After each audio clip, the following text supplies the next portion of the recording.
what should I be doing right now? Is there anything special? Because I'm always like, whoa, it's the last quarter. I'm all pumped up. And people are like, I don't really know what I'm supposed to be doing right now. Hello, and welcome to the Service-Based Business Society podcast. I am your host, Tiffany Ann Botcher. If you are ready to scale your success, grow your business, and live that entrepreneurial life, click subscribe because we're about to get started. Hello, and welcome back to another episode. It is hard to believe it, but it is the end of 2024. Almost. It's the last quarter of the year. So, some businesses track their year on a fiscal year. That doesn't always align with the calendar year. Other businesses, of course, are the calendar year. No matter what, whether you're a fiscal year, calendar year, no matter what, it is the last quarter, the last 3 months of 2024.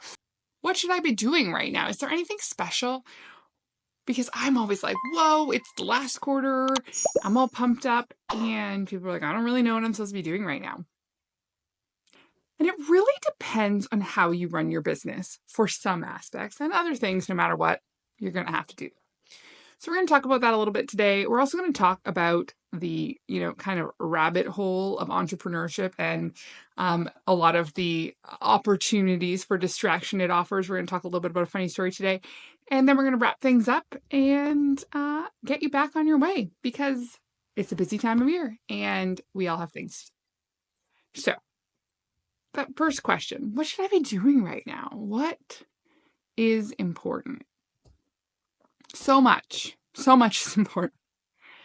It's really that time of year where we need to be really looking at, what day is it?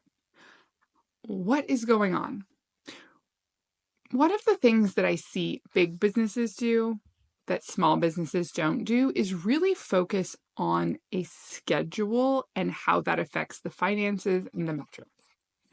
You'll often hear people say things like, I'm doing month-end close. You'll see in a corporation, hey, it's the end of the month. We don't do this until that, X date. And one of the things I see small business owners do, or, small to medium business size owners do, that is really preventing the growth is we do things all the time. We do them all the time. It's I send payments every day. I do this every day. I do this every time one of them comes in. My employees, they pay for supplies and I reimburse them every day. No, we can't do it. It's not sustainable. Go back 2 episodes, we were talking about protecting your time. So people say, well, but my employees, they pay for these supplies and they can't afford to just sit on the money until payday, and they're doing me a favor by buying the supplies. So I feel I have to pay them back. Yes, you do. But not every day. If you have employees that are having to buy stuff every day, you need another plan. You can't have them buying with their own money every single day and you sending money every single day, because if you think about the time for them collecting the receipt, sending the receipt, waiting for the payment, and the time for you receiving the receipt, processing the payment, recording it, making sure you have the receipt, all that, it's so much time. We have to get on a cycle. So why is it important at this time of year? Because the days start to move very quickly. If you head into any Costco, you'll see we're already dealing with, Halloween, fall, and Christmas. It's all here. It's all in every aisle of Costco. It's because at this time of year, it all starts to run together. If you're American, you still have Thanksgiving, Black Friday, all of these things. This is the time of year that just 1 week heads into another and into another. We just celebrated Canadian Thanksgiving, and that's really my sign of all the things to come. This is when we're really in both life and business in that kind of hustle mode. It's amazing how many things have to be done in any part of life between now and then. So when it comes to business, it means that we can't be leaving these things to drag on, and we really need to be paying attention to what is it. So often we see things at this time of year. Business owners forget to do their invoicing on time. They forget to do their check run on time. Remittances get missed, that type of thing, because it's like, oh crap, is it already the, 17th, 18th, whatever day of the month? What happened to the days? And that is why I say, hey, at this time of year, more than most, we need to make sure we are paying attention. We need to make sure that we know what day it is. We know what needs to be done. We are organized with our task list. And if you go back 2 episodes, we were talking about delegation and the ways that we can organize our list. When I say my list at this time of year is long, I mean it is long. To the point that the other day, to kind of backtrack to 2 episodes ago, my amazing assistant was starting to throttle the list. I was like, didn't we have to do X? And she says, oh, yes, that's on the secondary list. And I said, the secondary list? What is the secondary list? And she says, well, I didn't want to overwhelm you by adding too much to that list, so I have another list. Once that one's shorter, I'll add to it. And I was like, oh boy. Oh boy, oh boy. That's not a good sign. So when we talk about these kinds of things, we need to really be paying attention to what is going on and make sure that we know when is the end of the month. If we're talking specifically about finances, we want to be putting our revenue and our expenses in the same time period. So what happens is if you have a job and all of your employees have done all the work in the month of October, and you forget to send the invoice to middle of November because you were busy, you got busy. You have already paid for all of those people's time. You have paid for the supplies. Now you're going to send the invoice out mid-November. But your customers may be on holidays. Maybe they are feet up on the beach, margarita in hand, and they are not paying right now. They are paying you when they get back. Suddenly, it's this chain of events that all started with, I just didn't get the invoice out on time because I was on holidays or busy or whatever. And then the person didn't pay because they were busy or on holidays or whatever. And before you know it, it's a little bit tight. So often we see businesses tight on funds in December because depending on where you are, there's a number of statutory holidays. So if you have a team, you're paying out for all of those. If you don't have a team, maybe you're just closed. If you are a painter, no one wants their living room painted on the 20th of December. Maybe someone does want their living room painted, but they want to paint on the 20th and not a day over. What I'm saying is there will always be those projects that come up that are, weird timing. Maybe someone had some kind of reno run long and they want it done for Christmas dinner no matter what. Sure. But most things don't happen after the 18th of December because people aren't starting new things. They're wrapping up old things because, well, the year's basically over. It's a common thing where people don't take off on vacation between Christmas and New Year's because, well, everyone knows that everyone's kind of away. And so while you might be working, it'll be way less. All of that to say, we need to be on top of things. We need to be focusing on when is the end of the month and what is our month-end close procedures. If you don't have month-end close procedures, well, maybe now's the time to start putting some in place for the amazing 2025 year that is right around the corner.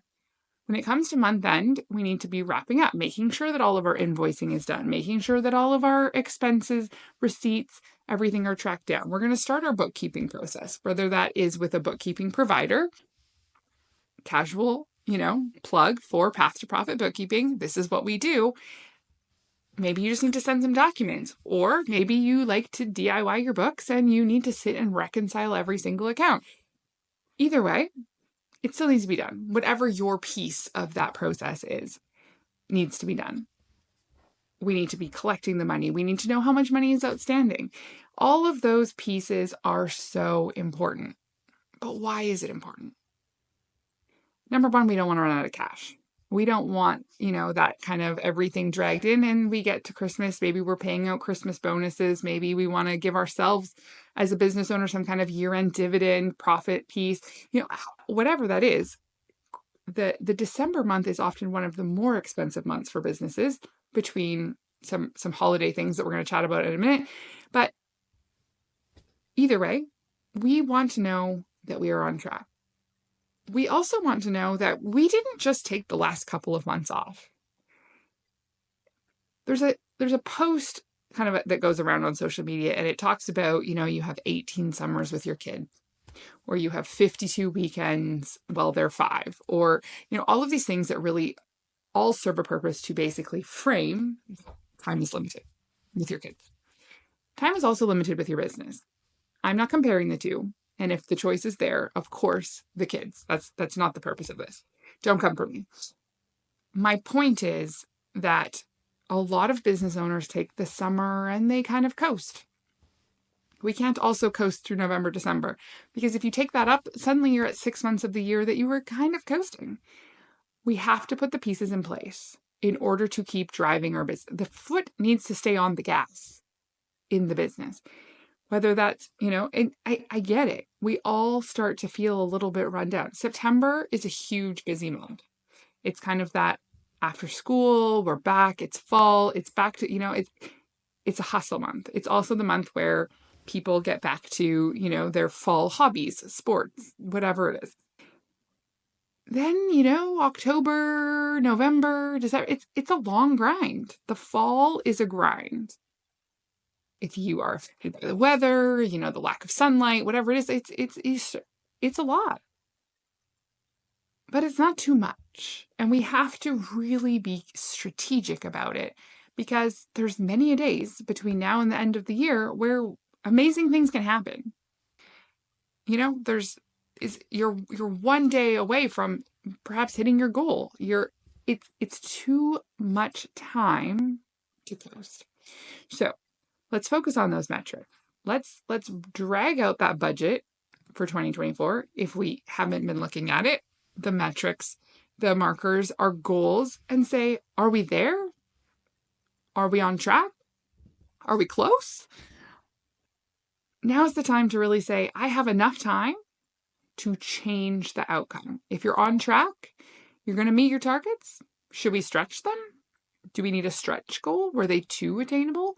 Maybe you started the year and you thought you were going one direction and now you're somewhere entirely different. And now's the time to say, hey, are we meeting the new targets? What's the plan here? It's that kind of accountability with yourself. I think as a business owner, there's overall a lack of accountability. If you don't work, no one says anything. I mean, your clients might, but no one's telling you, you must show up at 8, you must leave at 4, you get 20 minutes for lunch, you've been outside too many times. All of these things are the great parts of being a business owner. But if you decide to do too much of that, no one's going to stop you. I'm not here to be the, business owner police. You got to do what you want to do. But know that if you choose to not be accountable to yourself, not to keep track of where you are, you might not end up where you wanted to. And you can't really say anything about it. A lot of times right now, there's a huge discussion, whether you're in the US or Canada, there is a lot of election talk. And the thread I see over and over and over again is, you can't complain if you don't vote. I take that comment. It comes back, it's those who complain but don't volunteer. If it's some kind of organization like that, it doesn't matter what it is. You can't be upset if you didn't do your part, is really the long and short of it. And so when it comes to your business, if you didn't show up, if you didn't keep track, if you didn't make it happen, when you sit at your New Year's Eve party and you are not in your business where you want to be, the only person that you can be upset with is yourself. But on the flip side of that, when you sit on New Year's Eve and reflect, I don't know if you sit, you're doing your New Year's Eve thing, but it's just that moment in time where you're just kind of reflecting on the year, thinking of where you've been and how amazing it's been, or how horrible it's been and how much you're looking forward to the next year, whatever your vibe is. You want to be proud of what you've done. You want to know you did everything you could. And that you were accountable to yourself, that you showed up and did what you want to do. So, metrics. If you don't have metrics, that kind of ties into our next piece of, now's the time to start prepping for next year. So, an annual calendar-based budget really applies mostly to calendar year businesses. If you're if you have a fiscal year that doesn't align with the calendar year, which is a little more common in bigger corporations and Canadian corporations and whatnot, you probably already have your budget for your fiscal year. Or if you don't, now's a good time to do it anyway. But start prepping for next year. You want your budget to be done before the year starts, not 3 months, 4 months into the year. now's the time to be saying, hey, what do we want to do next year? Do I have any working capital requirements from that? If you want to launch something crazy big next year, hey, I want to do, add another location. I want to add this revenue stream. I want to add this equipment. Do you know how you're getting the money to pay for it? Because we've talked about on previous episodes, the easiest time to get money is when you don't need it. So planning for next year, knowing what your plan is, knowing what you might need, that type of is super important. So reviewing last year's budget. Last year by 2024. Are we already calling it last year? Reviewing and planning for the future budget, making sure we're ready for January. All of these are kind of the financial paperwork pieces of this time of year, making sure that your months are closing on time. The next piece of that really ties into what else do we have to do at this time of year? Now is the time to be planning for client gifts. Are you doing client gifts? Do you know what they are? Client gifts are one of the most, in my opinion, challenging things to do well. Number one, if you are in any kind of industry where client gifts are common, everyone gives a gift at this time of year. And so often, everyone does a gift basket. Well, a lot of times those gift baskets go onto a table with 10 other gift baskets. So either you best have the best gift basket, the most unique gift basket, or perhaps not a gift basket in order for your gift to be memorable. Otherwise, you're really just adding some cash, to your budget for client gifts that ultimately isn't really doing anything. Client gifts are a way we show appreciation, stay top of mind, all of these types of things. We want to give in something that someone's going to enjoy. So, planning. Because if you're going to have anything customized, you're going to need a little time. We're not wanting to do that right in December. So, and here's the thing. So often when we do client gifts, everything just has, it's I'm going to send you something with my business name on it. Sure. You can throw in some, we have some great pens. They are great pens. If you've ever gotten one of our pens, you'll know. And I know that it's a great pen because I actually grabbed the pen from my realtor. And it was a great pen then. And when I wanted to order pens for our company, I was like, I need to find those pens because they were great pens. I remember saying to him at one point, I feel like I need to buy another house because I'm going to need more pens. I'm out of your pens. I just bought my own, put my own business name on. Kept the house. Not everyone just wants a whole bunch of stuff with your business name on it. Is it nice to add something with your business name on it? Absolutely. Is a gift with all of your stuff on it? I mean, think of how many things you use on the daily that has someone else's name on it, and then decide if that's the right gift. Outside of gifts, maybe you're like, hey, I'm not doing gifts. I do, so I show my clients appreciation in some other way. Holiday cards. Are you doing them? Do you know what you're doing with them? How are you getting them to people? When are you sending them? So often we think of these things, towards the end of November, early December, and by the time you prep the cards, get everything. And now the card has gone out. That person is already on holidays. They've left. They're getting your card in early January when they return. And guess what? It's going to hit the recycle bin because Christmas is over. Don't need this. Gone.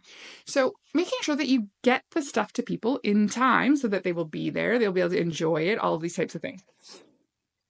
Holiday hours.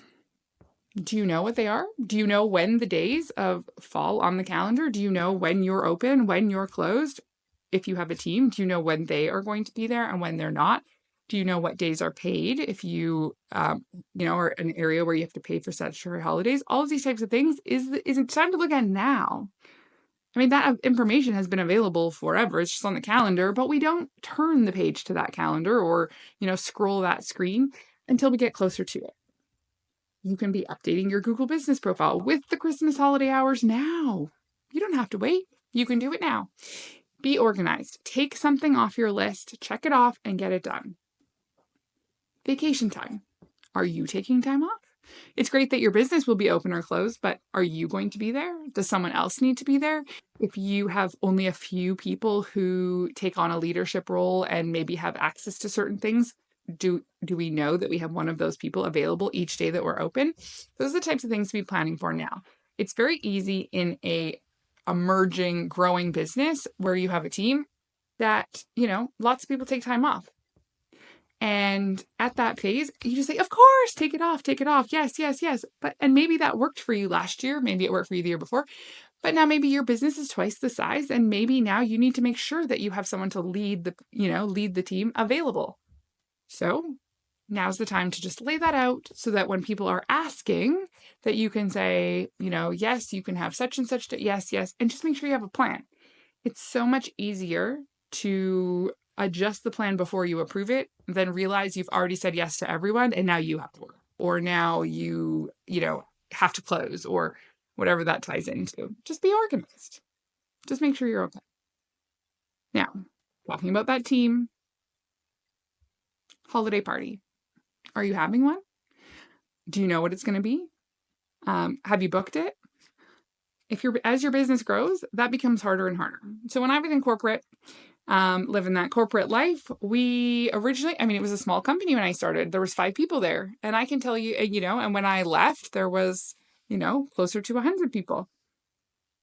When you think of that, your team plus, are they bringing a spouse or a partner?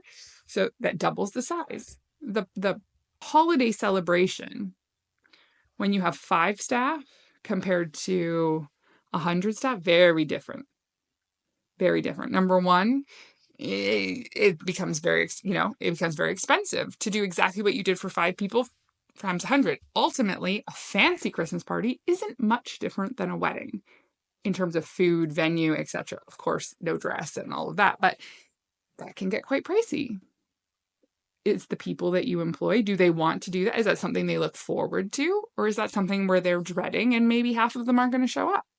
Knowing and planning for these types of things, because everybody else is knowing and planning those types of things, is also really important. It's also a busy time of year. So if you haven't booked it with your staff, they might have other plans beyond, if you're going to throw a big holiday hurrah, you want to make sure that people are actually available to come. So employee gifts, employee bonuses. I don't think that you need to do both personally. And I think that employee gifts are often something that smaller organizations do. Maybe it's something that you do for someone you work directly with. I have never been part of doing an entire team of holiday gifts outside of maybe, hey, we threw you a couple extra pens and something for your desk or, that kind of thing, but I wouldn't call it a gift.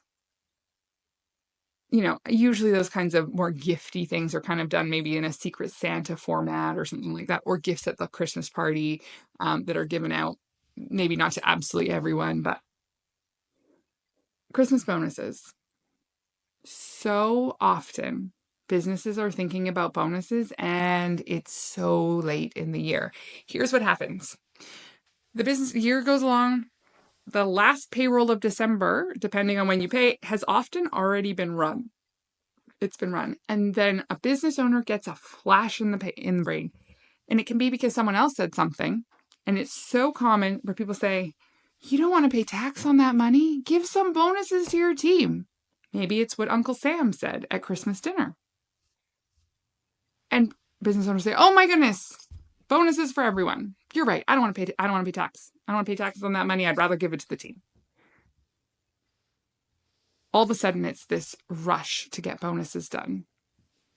So many times I've seen where bonuses have just been written on a check or, give it and we'll say, oh, we'll fix the payroll records later. It makes such a mess. So easy. Either to plan and know that it will be a part of the final payroll of the year, or other people really enjoy being able to take it. Maybe you do direct deposit every time, but maybe for the holidays, you want to get like a paper check or whatever, and you want to put it in a holiday card. This is so common. We see this all the time. It can still be run through payroll. The checks can still be done, and you can still put it in the holiday card. But if you run it all appropriately, the paperwork to do properly up front, so much easier than the paperwork corrections on the backside. So think about it now. And you may not have a decision now. You want to see how the last quarter of the year goes. That's fine. But you should at least have on your list, in your mind, and know what is that cutoff date so that you can make a decision. That is the busiest time, December. It's so easy to just let it fly by and then all of a sudden think, oh, I was going to do bonuses. you want to be able to do it properly. You know, we've talked about kind of the financial metrics side, the paperwork, the month end, making sure that the business is on track to do well. And now we've kind of talked about the holiday piece. And there's a lot. Even if you don't celebrate Christmas, there's a lot that goes into that, because there are still stat holidays. There are still about, your team may or may not celebrate. There's lots of people that don't celebrate Christmas, but that are still very much affected by the Christmas holidays and how they affect their calendar and timing and whatnot. At the end of the day, kids are off school, whether you believe in Christmas or not. The stat holiday happens, the grocery store will be closed, all of those types of things, whether you believe or not. So the comment of, I don't even really deal with Christmas, but everyone around you most likely does in some way, even if it's not for any kind of religious holiday reasons.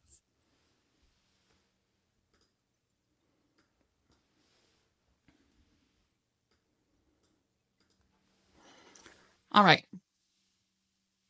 The last piece. And I don't want to say it's the most important, but it's really important. Planning for tax season. Without it, I guarantee, and I don't guarantee much, that you are losing money. Strategizing how to appropriately deal with tax season is imperative to keeping the most amount of profit in your pocket.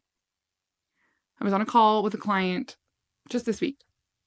She's a newer client to our bookkeeping agency, and historically, all of her books have been done by the tax preparer in February, March.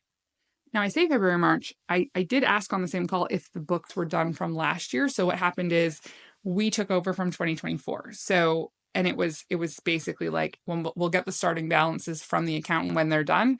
She said, you're going to start posting from January onwards, and then we'll add the starting balances, which is totally fine. But I have followed up a few times because we still didn't have those starting balances, and now it's almost the end of our year. And so I need those to be able to finish ours.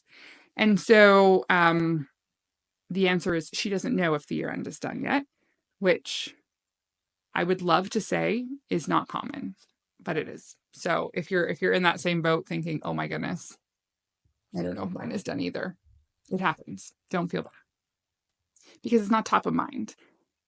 And I feel like the accounting industry right now we deal with CPA firms all over North America. On the whole, it used to take 6 weeks to get a year end done. And I would say now it's double that. If you are not following up, if you are not on top of it, if your bookkeeping is not great, it takes longer. Everybody's busy. The accounting industry seems busy. So, not a slight, but as long as you have the 12 weeks, it's no problem. If you don't, then of course it is an issue. So historically, she would get all her books done and get her taxes all at the same time. And so when I said to her, now her books for 2024 are all caught up, she knows exactly, what her sales are, what her expenses are, what her profit is for 2024 to date. And if we have a forecast for where we will be at the end of the year. I'm looking at that profit amount thinking, we better do some tax planning. And I said, have you already started the tax planning process?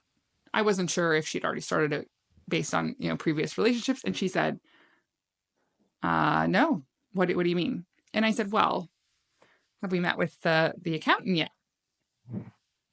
And she said, no, I've never done that. And at first I thought, oh my goodness, judging by the size of her business and the amount of her income, I missed opportunity. And then as I was on the call, I thought, oh, of course, before she didn't have any information. We didn't know what the revenue, we didn't know, ballpark, but not enough to actually strategize.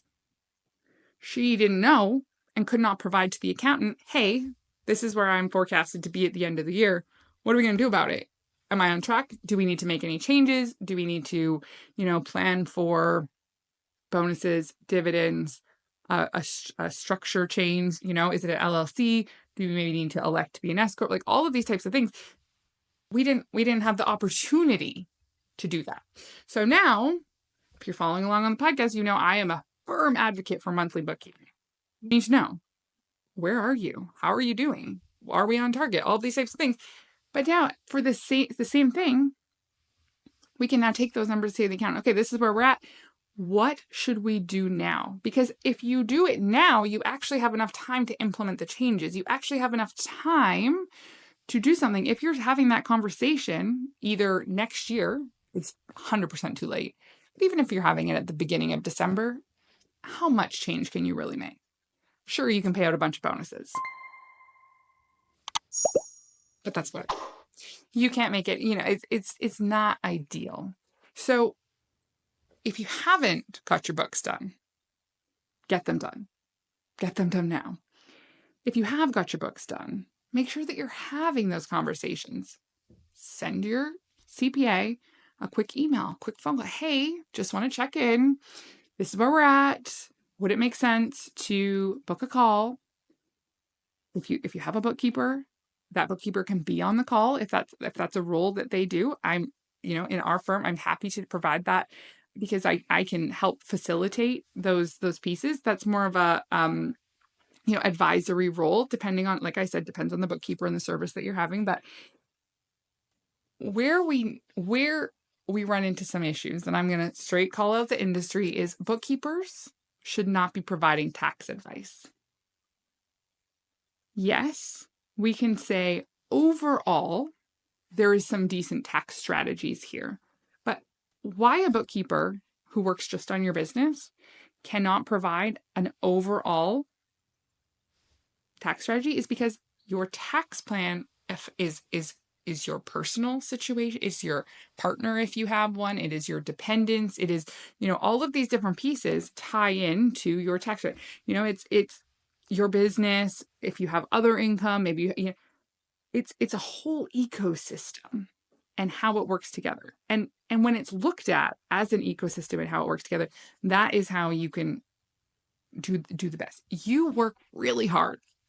You want to keep as much profit in your pocket as you humanly can. I'm not saying we need to do anything bad. I'm not saying we need to, play in the black. I'm not saying you need to, 100%. You can do so much better following all the rules with a little planning and strategy. So now's the time. Now, if to the same effect, if your accountant didn't do a great job last year, if you were left with more questions than answers, if you felt like they were unresponsive, if you felt like, you paid a lot more than you ever had previously and they didn't have an explanation, now's the time to be doing some quick homework. Really would have been better a few months ago, but it's not too late to say, hey, I really want to make sure that this person is serving me and my future well. Your bank, your accountant, all of these things, it's almost kind of like the dentist. You start with a dentist, and whether you love them, whether you don't, most times people don't change. They stay at the same dentist forever. It's the same thing with banks. People can have a gripe about their bank forever. They never really leave because it's a pain to leave. It's so much work. It's fine. It's not ideal, but it's fine. I bet they're all the same. It's the same thing with accountants. Just because you've been somewhere for a really long time, if that person is no longer serving you, there are amazing, incredible accountants out there with amazing advice that are helping you strategize, that are making sure that you're set up for success. Now is the time to be cashing in on this. Overall, I want you to just think about that December 31st date and think about what needs to happen between now and then to really be sitting there, drinking your champagne, your sparkling whatever, and think, yes, what a great year. And that doesn't necessarily mean in all aspects. I'm just talking about business. It would be great if all parts of your life you felt were amazing, but what needs to happen? You have time to do it. So go and do it. What prevents us? What prevents us from doing things like that? I mentioned a little earlier, we're going to talk a little bit about the entrepreneurship rabbit hole. So often, one decision leads to 100 questions. And I think that being amazing requires you to explore. those. If you want extraordinary results, you have to be willing to do more than the average bear. You have to be willing to do more, think more. I've seen, there's this great video on YouTube that goes into how Mr. Beast designs his YouTube thumbnail. Now, I know that Mr. Beast right now is a controversial topic, and I'm not here to debate good, bad, or indifferent Mr. Beast. I want to say, though, he is and has been one of the biggest YouTubers of all time, if he's not forever going to be. The amount of work that goes into designing a YouTube thumbnail is crazy. They have split test absolutely everything to know what works and what doesn't. They only did that by exploring and trying different things. So this week, I was chatting with someone on our marketing agency side, and we were doing some work with shorts, reels, this type of thing. And we were talking about covers. The question was very innocent.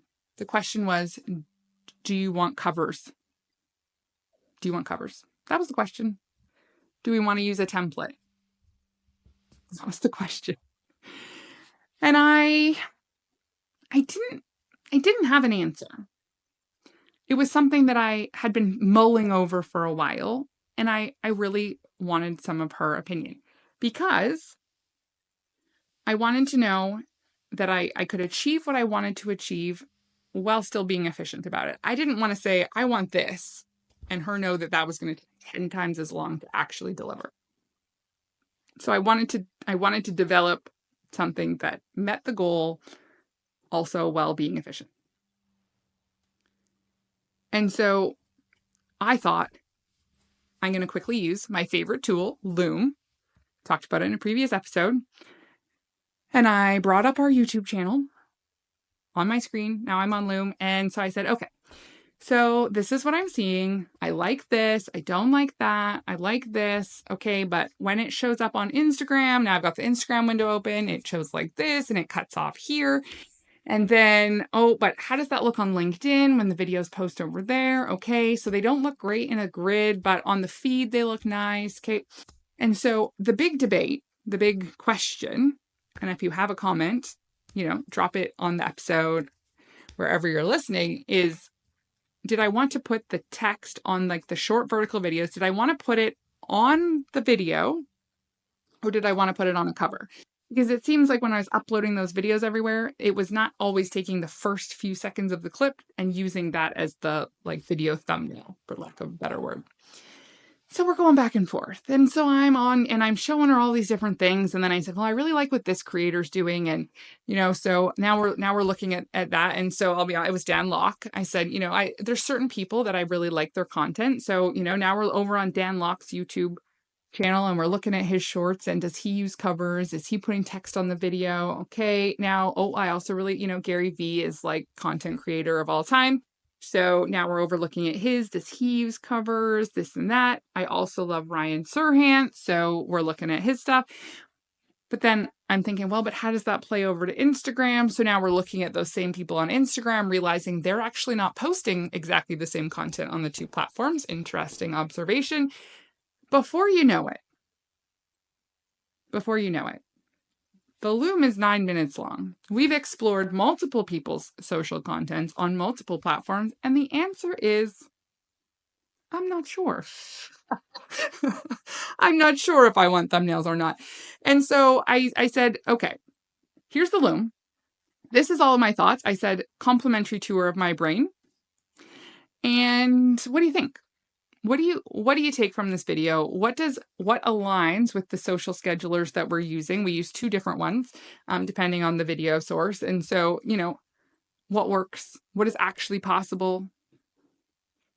These people are doing this. It doesn't mean that I need to do that exact thing, but I like their stuff. In the end, we decided we're gonna add some covers for a little bit and see how it goes. So, if you see one of our covers, by the way, comment, let me know. Cover, text on the video. Let me know. That whole experience, yes, it took maybe 10 minutes of random things. But the question was one question. And I think as business owners, we get that one question all the time. It's so many things. We've talked about it in previous episodes, when to explore, when not to explore. I just want to mention, because it was one of those, and it was kind of one of those hit you in the face, kind of like, oh, look at what I did. Oh, crap. I did it again. Sometimes it's good. Let yourself go down the rabbit hole, but then know when the rabbit hole needs to stop. When I looked down at Loom and realized that my Loom was 9 minutes, so now I had really, and I'm going to, quote unquote, wasted 9 minutes. It wasn't a waste, but wasn't planned. Now I'm sending that video to someone else who's going to watch it and take 9 minutes, and then they're going to think about it. At the end of the day, if it's not important, scrap it. We do a lot of content generation. So, and I said at one point last week, I said, hey, we really need to make a decision before we schedule another big batch, because if we're going to change it, I want to change it before we do the next batch of content. It looks messy without covers. I want it all to look nice, but is there value in doing? Guys, I leave you with that thought. And decide which rabbit holes you want to explore. Which things are important to your business. Do you put covers on yours? Is my question. I know it seems so trivial, but so important at the same time. I had the conversation with our marketing team. Anything online, website, social media content, blogs, articles, whatever it is. That is your digital business card. At the end of the day, someone searching for your business is, and I don't know the stats, let's call it significantly more likely to find a social post than they are a business card. And people spend a lot of time, a lot of revisions getting their business card just right. But how many business cards do you actually hand out? How many social posts do you actually post? How many people see them? If that is your digital footprint, your digital business card, who you are, is taking a little bit of time to make sure you get it just right. Is it worth it? I think it is, but I ask you. Don't forget to click subscribe, comment below, and share the episode with a fellow entrepreneur. If you want to take us on the road, we are available everywhere you listen to podcasts. Thanks so much. See you next time.